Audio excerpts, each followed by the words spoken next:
नमस्कार, आदाब, सत श्री अकाल, जय भीम, जोहार। मेरा नाम है नवीन कुमार। कांग्रेस की महासचिव प्रियंका गांधी ग्वालियर के किले में घुसकर ज्योतिरादित्य सिंधिया को राजनीति के सबक देती हैं। उन्हें बताती हैं कि आपको राजनीति नहीं आती और आप जो राजनीति कर रहे हैं उससे किसी का कोई भला नहीं होने वाला है। तो ग्वालियर के मेला ग्राउंड में जो बात प्रियंका गांधी ने की और जिस तरीके से उन्होंने ज्योतिरादित्य सिंधिया को लताड़ लगाई है, वो अपने आप में सुनने लायक चीज है। इसके हिस्से हम आपको सुनाएंगे, लेकिन जरा आपको तफसील से समझाते हैं कि क्या क्या बात की है प्रियंका गांधी ने और कैसे तबीयत से ज्योतिरादित्य सिंधिया की राजनीति को उन्होंने धोया है। करीने से उन्हें समझाया है कि आप राजनीति के अनाड़ी हैं, खिलाड़ी नहीं। आप कभी भी बड़े नेता नहीं हो सकते हैं। आपको बता दें कि ग्वालियर के मेला ग्राउंड में प्रियंका गांधी की जनाक्रोश रैली थी। इस रैली को लेकर ग्वालियर के लोगों में बहुत उत्सुकता थी, क्योंकि यह ज्योतिरादित्य सिंधिया का गढ़ माना जाता है। सबसे पहले सुनिए कि कैसे प्रियंका गांधी ने यह कहा कि मेरे पास ज्योतिरादित्य सिंधिया के सवालों का, उनकी चिंताओं का, उनकी बेवकूफाना बातों का जवाब देने का वक्त नहीं है। और मैं 10 मिनट के लिए सिंधिया जी के बारे में भी बोल सकती हूँ कि किस तरह से अचानक उनकी विचारधारा ही पलट गई। लेकिन आज मैं यहाँ आपका ध्यान भटकाने के लिए नहीं आई हूँ। तो प्रियंका गांधी ने साफ साफ ये कहा कि ज्योतिरादित्य सिंधिया जो राजनीति कर रहे हैं वो राजनीति हमको करनी ही नहीं है। उन्होंने ये कहा कि उनको समझ में आना चाहिए कि मुद्दे क्या हैं जनता के। आप रजवाड़े हैं, लेकिन राजाओं का दौर बीत गया। इसकी भी पृष्ठभूमि समझ लीजिए। 2 दिन पहले ज्योतिरादित्य सिंधिया ने इंडिया नाम के अलायंस के गठन के बाद एक ट्वीट किया था। वो ट्वीट किया था कांग्रेस की पीठ पर खंजर की तरह चुभा था।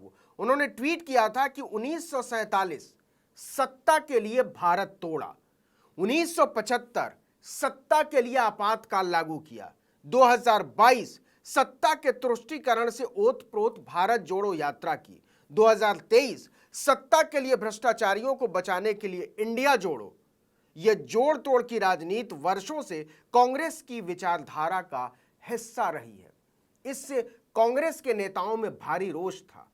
सुप्रिया श्रीनेत ने इसका जवाब दिया उसी दिन और उन्होंने लिखा कि आज बड़ी 1947 से लेकर 2022 की याद आ गई, जब सत्ता की मलाई चाट रहे थे। आपको याद होगा, मंत्री थे ज्योतिरादित्य सिंधिया यूपीए की सरकार में। जब सत्ता की मलाई चाट रहे थे श्रीमंत, तब नहीं कचोटती थी ये बातें। आप सत्ता के भूखे अवसरवादी से ज्यादा कुछ नहीं, भूखे अवसरवादी। दिक्कत थी और दम था तो 18 दिसंबर 2001 को कांग्रेस में शामिल ना होते। आप सोचिए कि कहां चोट की है। और इसको प्रियंका गांधी ने ग्वालियर में घुसकर आगे बढ़ाया इस सवाल को और यह कहा कि नकारात्मक बातों की राजनीति करना हमारी फितरत नहीं है। हम कोई ज्योतिरादित्य सिंधिया जैसे किनारे खड़े नेता नहीं हैं। उन्होंने गुना का चुनाव किस तरीके से गंवा दिया था आप सबको जानते हैं, और किससे हारे ये भी आप जानते हैं। तो प्रियंका गांधी ने कहा कि जब आपके बीच लोग आए तो उनसे कहिएगा कि मतलब की बातें करें, और इससे ज्यादा आगे बढ़कर ट्यूशन दे दिया ज्योतिरादित्य सिंधिया को कि पहले आप भारत की सियासी संस्कृति के बारे में जानिए, भारत के नेताओं के बीच क्या परंपरा रही है उसको समझिए। हमारी परंपरा रही है कि हमारे नेता सच्चे होते हैं, सादगीपूर्ण होते हैं, वो सही व्यवहार करते हैं और वो लोगों से घुलते मिलते हैं, उनके दुख तकलीफ की बात करते हैं। ऐसे नहीं कि आप कहीं भी कुछ भी बोल पड़े और सिर्फ नफरत की बातें फैलाएं। जरा सुनिए क्या कहा प्रियंका गांधी ने। कि ज्यादातर नकारात्मक बातें थी और मेरे मन में ये बात आई कि क्या हमारी राजनीति आज सिर्फ आरोप और प्रत्यारोप में फंस गई है? क्या इससे आगे भी कोई राजनीति हो सकती है? इससे बढ़कर भी हम कुछ ऐसी बातें कर सकते हैं जो जनता की मतलब की बातें हों। इसके बाद ज्योतिरादित्य सिंधिया को सबक देते हुए प्रियंका गांधी ने कहा कि लोगों को याद रखना चाहिए कि आपको जनता के मतलब की बात करनी पड़ेगी, और इशारे में उन्होंने कहा नहीं तो हाल आपका पिछली बार की तरह होगा। कांग्रेस के टिकट पर 2019 का चुनाव ज्योतिरादित्य सिंधिया सिर्फ इस वजह से हार गए थे कि उन्होंने नकारात्मक राजनीति की थी। ये इशारा था प्रियंका गांधी का। उन्होंने कहा कि आपको महंगाई के मुद्दे पर बात करनी पड़ेगी, आपको बताना पड़ेगा कि महंगाई इतनी क्यों है, और उनके शब्द थे जिंदगी बोझ बना दी है इस सरकार ने, और लोग ये सोच रहे हैं कि इस सरकार का क्या किया जाए। इसलिए यहां आकर फिजूल की बात मत कीजिए। दूसरों की आलोचना करनी अगर होगी तो हम भी करके निकल सकते हैं। उन्होंने साफ साफ कहा कि अगर हम चाहें तो 10 मिनट शिवराज सिंह की आलोचना कर लें, 10 मिनट दिल्ली की सरकार की आलोचना कर लें और 10 मिनट श्रीमंत की आलोचना कर लें, लेकिन ये मैं करने वाली नहीं हूं, ये मेरा काम नहीं है। ऐसी छोटी चीजें मेरे बस की नहीं है, ऐसी छोटी राजनीति मैं करती नहीं। इसका मतलब ज्योतिरादित्य सिंधिया को चुन चुन कर, गिन गिन कर प्रियंका गांधी ने कहा कि आप छुटभइये नेता हैं, आप सड़क छाप किसी ऐसे नेता की तरह व्यवहार करते हैं जिसका राष्ट्रीय राजनीति में कोई दखल नहीं हो सकता। आपके पास वो सोच नहीं है, जनता को लेकर आपके भीतर वो चिंताएं नजर नहीं आती। नहीं तो आप बात करते बेरोजगारी की, आप बात करते महंगाई की, आप बात करते सिलेंडर की कीमतों की, आप बात करते दूध की कीमत की। जरा सुनिए प्रियंका गांधी ने क्या कहा महंगाई पर। ये जन आक्रोश किस बात का? ये जन आक्रोश आपके ही मुद्दों पर है कि नहीं है? और यहां खड़े होकर मैं भी इस 30 मिनट के भाषण में 10 मिनट प्रधानमंत्री जी की आलोचना कर सकती हूं। 10 मिनट के लिए मैं ये कह सकती हूं कि कितनी घोषणाएं, नकली घोषणाएं की, कितने घोटाले किए, कितने नाटक करते हैं शिवराज जी। और मैं 10 मिनट के लिए सिंधिया जी के बारे में भी बोल सकती हूं कि किस तरह से अचानक उनकी विचारधारा ही पलट गई। लेकिन आज मैं यहां आपका ध्यान भटकाने के लिए नहीं आई हूं, मैं आपके मुद्दों पर बात करने आई हूं। और आज जो सबसे बड़ा मुद्दा है आपका, मैं जानती हूं क्या है। महंगाई का मुद्दा है, सबसे बड़ा मुद्दा आज महंगाई है।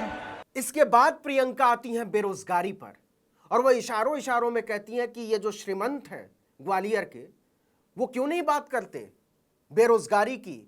इस ग्वालियर झांसी रीजन के हजारों हजार नौजवान सेना में भर्ती होते हैं, होना चाहते हैं, यहां आप अग्निवीर ले आए तो श्रीमंत को बात करनी चाहिए कि 4 साल की जो ये सर्विस स्कीम लेकर आए हैं आप। और हरियाणा के युवाओं का हवाला देते हुए प्रियंका गांधी ने कहा कि वो नौजवान कहते हैं कि ट्रेनिंग के बाद हमको निकाल दिया गया, लेकिन हम लौट कर खेती बाड़ी भी नहीं कर सकते, खेती से भी इतनी आमदनी नहीं हो सकती कि हम जी लें, सारी चीजें इतनी महंगी हो गई हैं, किसानी से कमा नहीं सकते। हरियाणा के छात्रों ने कहा कि हम तो ट्रेनिंग से वापस लौट रहे हैं। जरा सुनिए। यहां से तमाम वीर जवान जाकर हमारे सरहद पे खड़े होते हैं। आप जानते हैं सबसे अच्छी तरह कि जब से अग्निवीर की स्कीम आई और 4 साल की सेना में भर्ती कराई गई, तब से क्या स्थिति है। मैं कुछ हरियाणा के नौजवानों से मिली, उन्होंने मुझे बताया कि ट्रेनिंग से ही लोग वापस जा रहे हैं घर। तो कहते हैं कि हम इतनी ट्रेनिंग, इतनी कड़ी ट्रेनिंग कर किस लिए रहे हैं। हम इतनी कड़ी ट्रेनिंग इसलिए कर रहे हैं कि 4 साल बाद हम बेरोजगार होकर वापस आ जाएं, और जब घर आएंगे तो सरकार ने ये परिस्थितियां बना दी हैं कि घर पे भी किसानी से चाहे जितनी भी मेहनत कर लो, इतनी महंगाई है, इतनी मुश्किलें हैं कि किसानी से भी नहीं कमा पाएंगे। और एक बात और जो प्रियंका गांधी ने ज्योतिरादित्य सिंधिया का नाम लिए बगैर कहा, और वो ये कहा कि जनता ये सोच रही है कि देश में ऐसी सरकार क्यों है जिसने पूरी की पूरी संपत्ति 2 धन्ना सेठों के हवाले कर दी। देश के बड़े बड़े उद्योग जो सरकार चलाती थी, जिसे पीएसयू कहते थे, वो बेच दिया नरेंद्र मोदी की हुकूमत ने। इस पर बात करनी चाहिए। देश की शान कहते थे उन पीएसयूज को, दोस्तों को सौंप डाली, अग्निवीर कर दिया, और जो छोटे कारोबारी थे उनका जीना मुश्किल कर दिया, किसानों का जीना मुश्किल कर दिया। आपको बता दें कि पूरे भाषण के दौरान केवल दो बार प्रियंका गांधी ने सिंधिया शब्द का इस्तेमाल किया और बाकी की पूरी बात उन्होंने इशारों में कही और यह साबित करने के लिए कही कि ज्योतिरादित्य सिंधिया एक छुटभइये नेता हैं, एक छोटी सोच के नेता हैं, वो राष्ट्रीय नेता नहीं हो सकते और भारतीय जनता पार्टी के सामने उन्होंने कुछ मजबूरियों में आत्मसमर्पण कर दिया है। उनके पास कोई विजन नहीं है, कोई सोच नहीं है मध्य प्रदेश के लोगों के लिए, मध्य प्रदेश के किसानों के लिए, मध्य प्रदेश के नौजवानों के लिए। और वो अगर आपके बीच आए तो उनसे पूछिएगा कि आप जो भाषण दे रहे हैं कांग्रेस के खिलाफ, आप जो बात कर रहे हैं राहुल गांधी के खिलाफ, या आप जो बात कर रहे हैं भारत के राष्ट्रीय आज़ादी के आंदोलन के खिलाफ, उसका मतलब भी जानते हैं आप? और क्या आप वाकई देश को यहां से आगे ले जाने की कोई सोच रखते हैं अपनी छोटी सोच के समानांतर? तो इस वीडियो में इतना ही, लेकिन अगर आपने आर्टिकल 19 इंडिया को अब तक सब्सक्राइब नहीं किया तो फौरन कर दीजिए, बेल आइकॉन दबाइए, घंटी जैसी आकृति, लाइक कीजिए और कमेंट करके बताइए हमारा वीडियो आपको कैसा लगा। यूट्यूब पर देख रहे हैं तो हमारे चैनल को सब्सक्राइब कर दीजिए, फेसबुक पर देख रहे हैं तो हमारे पेज को लाइक कीजिए, इंस्टाग्राम पर हमें फॉलो कीजिए और हमारा ट्विटर हैंडल है article19_India, इसको ज़रूर फॉलो कर लीजिए। नमस्कार।